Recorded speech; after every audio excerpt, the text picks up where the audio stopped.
Bueno, buenas tardes. Yo tampoco estoy acostumbrada, como decían hoy más temprano, a hablar en este tipo de contextos, así que ténganme paciencia. Bueno, como decía Pablo, yo estudié psicopedagogía acá en Buenos Aires y cuando terminé la carrera me fui a hacer una experiencia de voluntariado a una escuela albergue en Aniatuya, en Santiago del Estero, y ahí pude conocer más de cerca la realidad del interior de Santiago, que es muy parecida a la realidad del interior o de muchos lugares de nuestro país.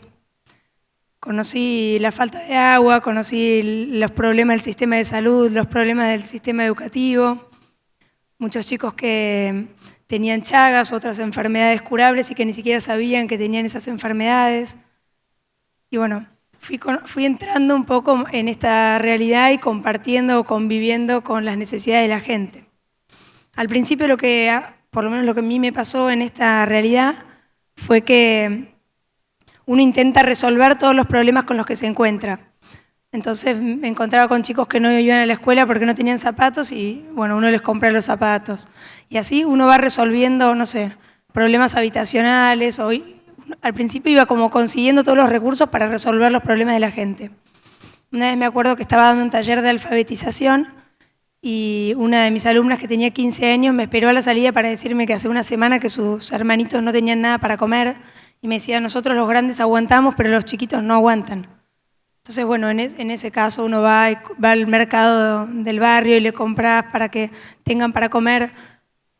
Y al principio es como que uno empieza a mirar esa realidad desde un lugar como de omnipotencia y de querer como solucionar todos los problemas. Pero rápidamente empiezas a entrar en contacto con problemas de la gente que algunos ya son irreparables o cosas que uno no tiene recursos para resolver. Me acuerdo una vez que estaba en la escuela donde nosotros vivíamos y se acercó una mujer que tenía 25 años a contarme, me dijo, me enteré que sos psicóloga, quiero contarte mi historia o quiero ver si me puedes ayudar. Y decía que ella estaba en pareja con un hombre grande y que un día él, por celos, la empezó a amenazar con un cuchillo y le decía que le iba a matar y empezó a lastimarla con el cuchillo. Y ella estaba con su hijita de 6 años que se asustó y fue corriendo a pedir ayuda. La mujer me vino a ver con 2 cortes en los brazos y un corte enorme que atravesaba todo el cuello, pésimamente cosido, parecía un cierre. Y me contaba que la chiquita había ido a pedir ayuda, vino su mamá, o sea, la abuela de esta chiquita, para defenderla. Cuando la abuela vino a defenderla, la mamá pudo correr y se escapó, pero el hombre terminó matando a la abuela.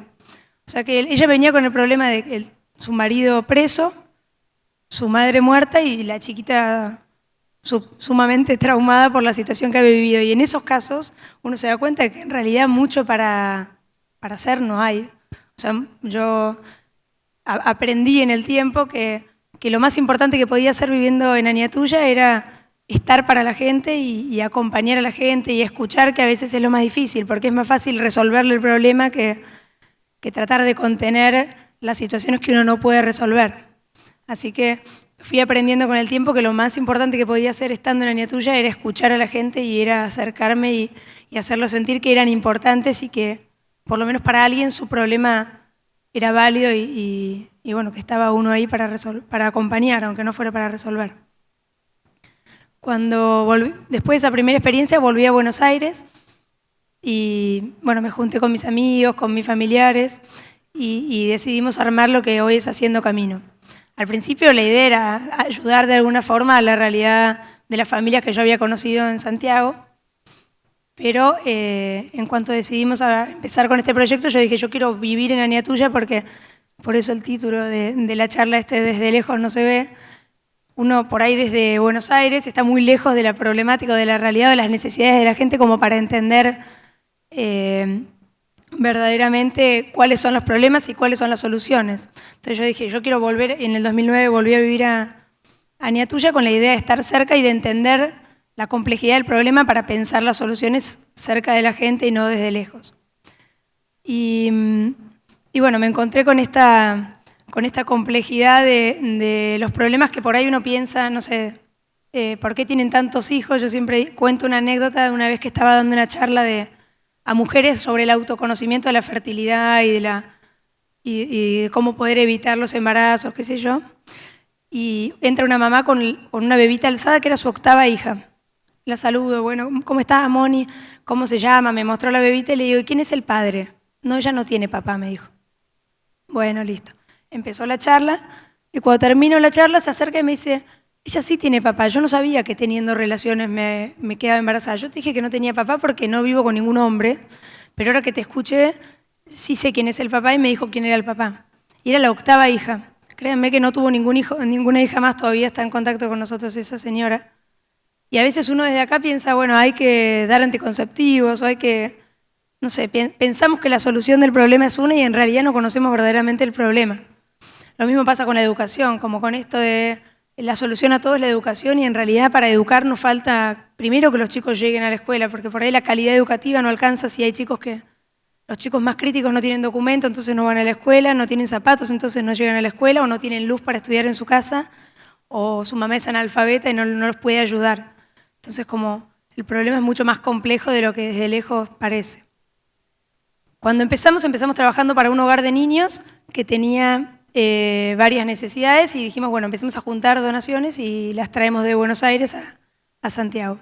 Después empezamos a crecer y dijimos, en realidad meter más chicos en el hogar no sería la estrategia, sino lograr que no haya chicos viviendo en hogares y trabajar con las familias para que puedan cubrir o hacerse cargo de las necesidades de esos chiquitos. Así que empezamos a trabajar con familias y con las madres, dándoles estrategias para cuidar a sus hijos y estrategias para generar ingresos, con talleres de oficios y charlas. Después nos encontramos con la problemática de la desnutrición y dijimos, si no tienen bien desarrollado su cerebro es muy difícil que puedan aprender lo que queremos enseñarles. Y empezamos a trabajar en nutrición infantil en los primeros años y después vimos que el vínculo con la madre era fundamental para que los chicos estuvieran bien alimentados y se desarrollaran bien. Entonces empezamos a trabajar también con embarazadas adolescentes. Todo ese fue más o menos el camino que fuimos haciendo y que lo cuento porque por ahí, a diferencia de las empresas, en lo social uno empieza a caminar antes de tener claras las soluciones o las estrategias y por ahí la urgencia te hace tener que ir buscando a través de la acción cuál es la mejor solución e ir modificando sobre la marcha la estrategia. Así fuimos cambiando y fuimos permitiéndole a la acción que nos ayudara a encontrar la mejor forma de solucionar los problemas, dándole importancia a lo urgente. Y yo siempre digo, prefiero que nos equivoquemos haciendo las cosas mal antes de que nos equivoquemos por no hacer, por miedo a estar haciendo mal. Así que, bueno, así empezó Haciendo Camino. Hoy tenemos 8 centros de prevención de desnutrición, tenemos hogares de niños, tenemos programas de embarazadas, bueno, todo lo que les contaba. Y cuando vuelvo para atrás y me acuerdo cuando pensamos en el primer centro en Aniatuya, porque primero todo era una organización voluntaria y en un momento empezamos a soñar con tener un centro que atendiera a desnutridos en Aniatuya. Y en ese momento éramos chicos, teníamos todos entre 20 y 24 años, ninguna experiencia ni nada que demostrar que íbamos a poder hacer bien lo que queríamos hacer y empezamos a juntarnos con empresarios, a golpear la puerta de empresas para pedir que nos acompañaran en el proyecto.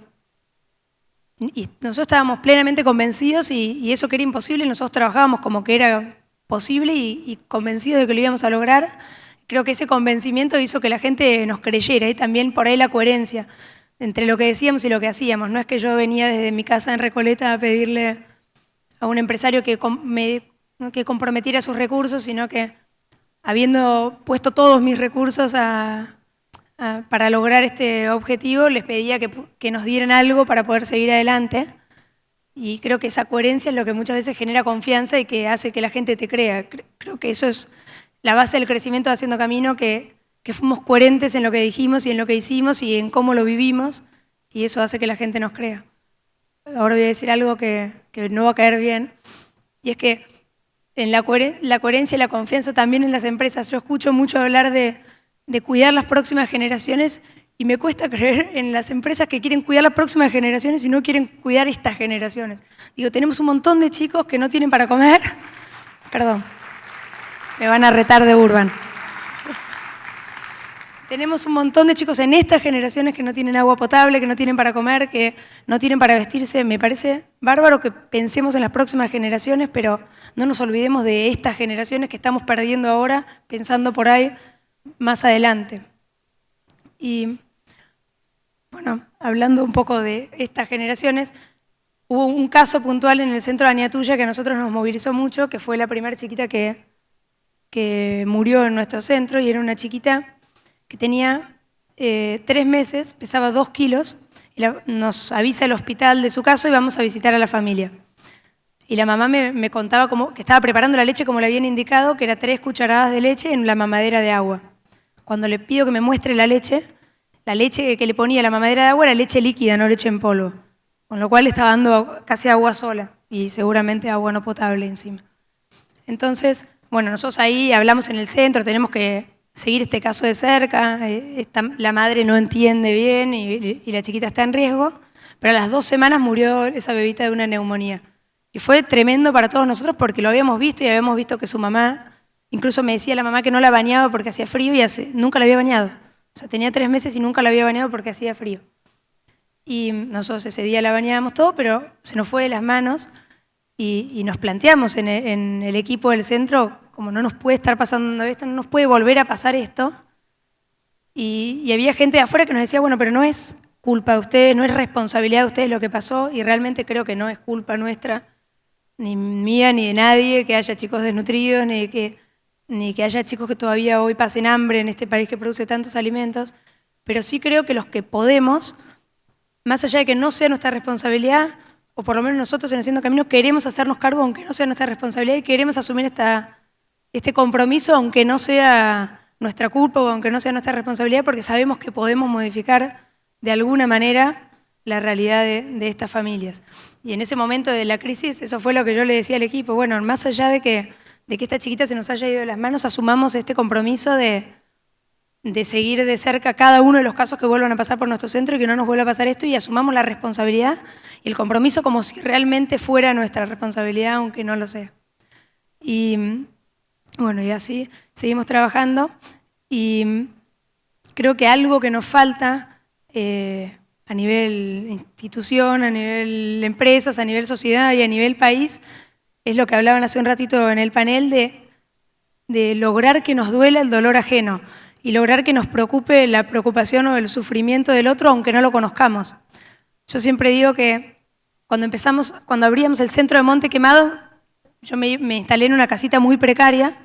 Cuando me bañaba, salía de la misma agua que caía de la ducha, se hacían gusanos. Vos veías caer el agua y de ahí se iban armando unos gusanitos o sea, eran como el agua que estaba llena de larvas y se hacían los gusanos ahí en la misma ducha. Cuando yo volví a Buenos Aires y contaba esta historia, la gente quería ayudarme a mí. Me decían, te compro bidones, te pago un hotel para que vayas, no puedes dormir en ese lugar, llevate. Claro, yo decía, no les importa en realidad que todos los chicos de Monte Quemado toman esa agua en su mamadera, sino que yo me baño con el agua, con los gusanos. Y me preguntaba por qué es que les importa más que yo consuma esa agua o que yo me bañe en esa agua o a que tantos chicos viven en esa realidad. Y yo creo que tiene que ver con la identificación de uno y con verse más parecido por ahí a mí o con no conocerlo o no verlo, no nos impacta tanto su realidad, pero creo que ese es un cambio que tenemos que lograr, que nos duela el dolor del otro más allá de que no lo conozcamos, que nos duela que haya chicos que coman hoy de la basura, que está lleno de chicos que todavía hoy comen de la basura. Yo veía en Santiago el año pasado, estábamos haciendo el video institucional de Haciendo Camino y veía que llegaba el camión de la basura y había animales, chicos, grandes, todos peleando por la basura, y es ver por ahí claramente cómo a unos les falta lo que a otros les sobra, y eso, aunque uno no conozca al chico, no conozca a la familia y no conozca la historia, nos tiene que doler y nos tiene que comprometer a cambiarlo aunque no conozcamos su realidad o aunque no sepamos su historia.